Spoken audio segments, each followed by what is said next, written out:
नमस्कार मित्रांनो, आज आपण सोशल मीडियावरील व्हायरल झालेल्या एका छोट्या माकडाची भावनिक कहाणी पाहणार आहोत. ही घटना आहे जपानमधील, जिथे पंचमंकी म्हणून ओळखला जाणारा हा छोटा जीव सध्या लोकांच्या मनाला भिडतोय. गेल्या काही दिवसात सोशल मीडियावर या छोट्या माकडाचे अनेक व्हिडिओ मोठ्या प्रमाणावर शेअर होत आहेत. या व्हिडिओमध्ये तो आपल्या समूहातील इतर माकडांपासून वेगळा दिसतो. सामान्यतः माकडांच्या समूहात एकमेकांची स्वच्छता करणे म्हणजेच ग्रूमिंग, खेळणे, एकत्र बसणे अशा गोष्टींमधून सामाजिक बंध मजबूत होत दिसतात. पण या छोट्या माकडाच्या बाबतीत चित्र थोडं वेगळं दिसतं. या छोट्या माकडाला त्याच्या समूहातील इतर माकडांकडून स्वीकार मिळत नाही. अनेक व्हिडिओमध्ये दिसतं की इतर माकडं त्याला दूर लोटतात, त्याच्याशी खेळत नाहीत आणि कधीकधी त्याला त्रासही देतात.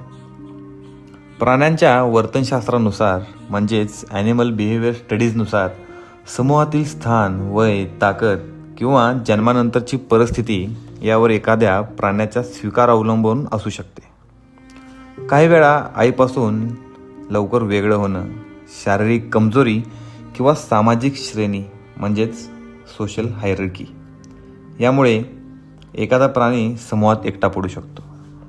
आणि सर्वात हृदयस्पर्शी गोष्ट म्हणजे तो सतत कोणाच्या तरी मिठीच्या शोधात असतो. जणू त्याला आईच्या प्रेमाची ओढ आहे, पण दुर्दैवाने त्याला जवळ घेणारं कोणीच नाही. व्हिडिओमध्ये तो इतर माकडांच्या जवळ जाऊन बसण्याचा प्रयत्न करतो, कधी त्यांच्या अंगाला बिलगण्याचा प्रयत्न करतो, पण त्याला वारंवार नकार मिळताना दिसतो. ही दृश्य पाहताना अनेक प्रेक्षकांच्या डोळ्यात पाणी येतं, कारण त्या छोट्या जीवाच्या चेहऱ्यावरची निरागसता आणि एकटेपणाची भावना स्पष्ट जाणवते. प्राण्यांच्या जगातही नातेसंबंध, आपुलकी आणि स्वीकार ह्याला खूप महत्त्व असतं. जेव्हा एखादा जीव एकटा पडतो तेव्हा त्याची वेदना शब्दामध्ये सांगता येत नाही, पण त्याच्या डोळ्यातून ती स्पष्ट दिसते.